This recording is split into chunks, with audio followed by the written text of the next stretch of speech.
परिश्रमी चिति और अलसुआ झिटिका।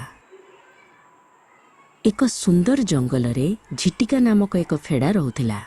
से सारा दिन केवल गीत गाइबा और नाचिबारे व्यस्त रहुथिला। ता पई जीवन थिला केवल खेलकूद। सेही जंगल रे चिति नामक एक पिंपुड़ी मध्य रहुथिला। से खूब परिश्रमी थिला। से दिन सारा एठी सेठी बुली खाद्य संग्रह करिबारे लागिथिला। झिटिका देखिला चिति एक बड़ चाउल दाना धरी कष्टरे जाउछि। झिटिका हसिला एवं कहिला, आरे चिति, एते खरारे काहेकि काम करुछु? आस मो सहित खेलिबु, मजा करिबा। चिति ता कथा सुनी कहिला, झिटिका भाई, शीत दिन आसुछि। जदि मु एबे खाद्य साइती रखिबि नाही, तेबे परे मोते उपासरे रहिबाकु पड़िबो। किंतु झिटिका कोनोसी कथा सुनिला नाही। से कहिला, शीत दिन को एबे बहुत समय अछि।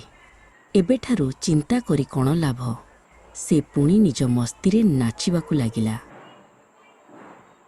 किछि दिन परे प्रकृतरे प्रबल शीत आसिला।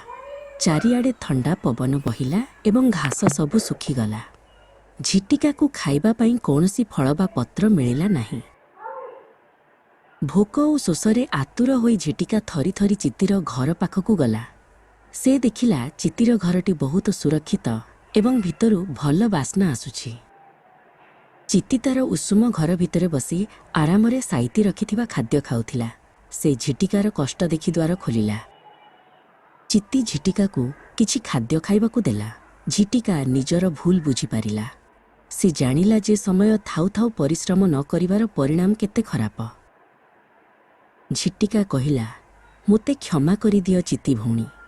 मु एबेठारु आउ अलसुआ हेबि नहीं एवं सबुबेले समयर सदुपयोग करिबि।